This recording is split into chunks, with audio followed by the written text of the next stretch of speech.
मुख्यमंत्री विष्णु साय गिरफ्तार। दास जी की जन्मस्थली और तपोस्थली गिरौदपुरी में 3 दिन का 18 तारीख से आज 22 तारीख 5 दिन का पैदल मार्च रायपुर से गिरौदपुरी तक का। राम भवन से 18 तारीख से विशाल सतनाम सद्भाव पद यात्रा प्रारंभ हुई है, जो 5 दिन की यात्रा है, जिसमें आज जो हाल छत्तीसगढ़ में रौनक सभा आप देखना शुरू कर चुके हैं। खबर से आपको पता ही होगा कि छत्तीसगढ़ के गिरौदपुरी पर आज से मेला शुरुआत है और आज से 24 तारीख तक है 3 दिन का मेला। और आज छत्तीसगढ़ के मुख्यमंत्री विष्णु साय गिरौदपुरी पहुंचे थे, साथ ही साथ गुरु गद्दी का दर्शन किए और आज कई माहौल था गिरौदपुरी का, कई भक्तों नजर आए हैं। और आपको पता ही होगा छत्तीसगढ़ के मंत्री गुरु खुशवंत साहब 18 तारीख से आज 22 तारीख 5 दिन का पैदल मार्च रायपुर से गिरौदपुरी तक का सफर किए और आज गिरौदपुरी भी पहुंच चुके हैं। आगे आप सुनेंगे मुख्यमंत्री विष्णु साय क्या कुछ कह रहे हैं और गुरु खुशवंत साहब क्या कुछ कह रहे हैं। गुरु घासीदास जी की, परम पूज्य बाबा गुरु घासीदास जी की बड़ा सौभाग्य का विषय है कि हर वर्ष परम पूज्य बाबा गुरु घासीदास जी की जन्मस्थली और तपोस्थली गिरौदपुरी में 3 दिन का गुरु दर्शन मेला का आयोजन होता है और आज पहला दिन है। आज हमारा बड़ा सौभाग्य है कि पहले ही दिन यहाँ पर गिरौदपुरी धाम आना हुआ है और परम पूज्य बाबा गुरु घासीदास जी से आज प्रार्थना किए हैं कि उनका आशीर्वाद हमेशा छत्तीसगढ़ के ऊपर बना रहे, छत्तीसगढ़ में खुशहाली हो, छत्तीसगढ़ में सबके घर में सुख और समृद्धि हो। और आज बाबा जी ने जो उपदेश दिया पूरे मानव समाज को कि मनखे मनखे एक समान, उसी को मंत्र मानते हुए हमारी छत्तीसगढ़ की सरकार भी छत्तीसगढ़ के अंदर में सबके विकास के लिए काम कर रही है। और जहाँ तक गिरौदपुरी धाम के विकास की बात है, हम लोगों की सरकार में ही यहाँ पर विकास हुआ है। आज कुतुब मीनार से भी ऊंचा अगर यहाँ जोड़ा मतलब जैत खम्भ की स्थापना हुई है तो भी हमारे सरकार के समय की देन है।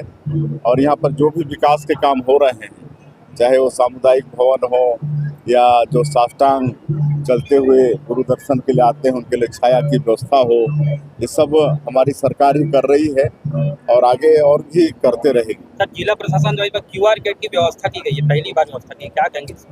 जिला प्रशासन को हम बहुत बहुत धन्यवाद देना चाहेंगे, यहाँ के कलेक्टर और उनकी पूरी टीम को, कि हर साल से भी ज़्यादा व्यवस्था की गई है। हर क्षेत्र में पहले से व्यवस्था को यहाँ पर बढ़ाया गया है और QR कोड की भी यहाँ पर व्यवस्था है।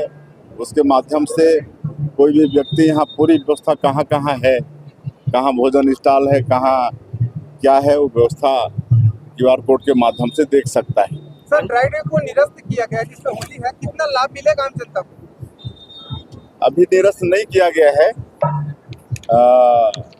होली में ड्राई डे रहेगा ही। हाँ, यात्रा जो आ रही है और एक बड़ा सौभाग्य का विषय है कि हमारे प्रदेश के जो मंत्री हैं गुरु खुशवंत साहब, और मेरा भी सौभाग्य था, हमारा भी, कि 18 फरवरी को सतनाम सद्भाव पद यात्रा का शुभारंभ जो 5 दिन का है रायपुर वहाँ से प्रारंभ हुआ है और आज 5वां दिन है। आज खुशवंत साहब के साथ यात्रा यहाँ पर पहुँचेगी और बीच बीच में रात्रि विश्राम करके बहुत अच्छा उसका लोगों का आशीर्वाद भी मिल रहा है। भारी संख्या में लोग, सभी वर्गों के लोग इसमें शामिल हो रहे हैं और एक तरह से बाबा जी का जो मनखे मनखे एक समान और समरसता का जो संदेश है उसमें सबको मिल रहा है। और रात में भी रात्रि विश्राम होता है, उसमें भी बाबा के उपदेशों का बखान होता है। छत्तीसगढ़ की राजधानी रायपुर के सतनाम भवन से 18 तारीख से विशाल सतनाम सद्भाव पद यात्रा प्रारंभ हुई है, जो 5 दिन की ये यात्रा है, जिसमें आज अंतिम दिन है, जहां लवन से हमने ये यात्रा अभी प्रारंभ की है 5वें दिन की, और ये गिरौदपुरी धाम पहुंचकर बाबा गुरु घासीदास जी की दिव्य और भव्य आरती कर इसका समापन होगा। और जो बाबा गुरु घासीदास जी का संदेश है, बोल रहा अब हिंदुस्तान, मनखे मनखे एक समान, उसको जन जन तक पहुंचाने के लिए ये पद यात्रा है, ताकि एक समानता, एक समरसता का भाव पूरे प्रदेश में और देश में स्थापित हो सके। निश्चित ही जाति जाति का जो भेद पड़ा है, बड़ा छोटा का जो भेद पड़ा है, उसको खत्म करते हुए एक समानता का अधिकार देना, स्वाभिमान से हर किसी को जीने का सम्मान देना, ये भाव के साथ ये पद यात्रा है। और इसमें हम लोग प्रतिदिन सांस्कृतिक संध्या करते हैं, जिसमें संध्या के माध्यम से बाबा जी के संदेश को गीत संगीत के माध्यम से जन जन तक पहुंचाने का प्रयास। उसके बाद रात्रि में समरसता भोज किया जाता है, सर्व समाज के जो प्रमुख गण हैं उनके साथ बैठकर एक साथ भोजन किया जाता है, ताकि सब बराबर हैं, ये एक संदेश जाए।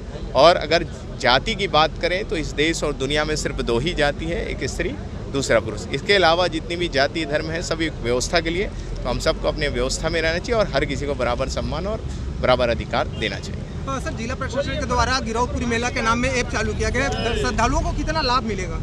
निश्चित ही जब से छत्तीसगढ़ में माननीय मुख्यमंत्री विष्णुदेव साई जी की सरकार आई है, इन 2 सालों में गिरौदपुरी धाम के लिए अनेक करोड़ों रुपए उन्होंने विकास कार्य के लिए भी पैसे दिए।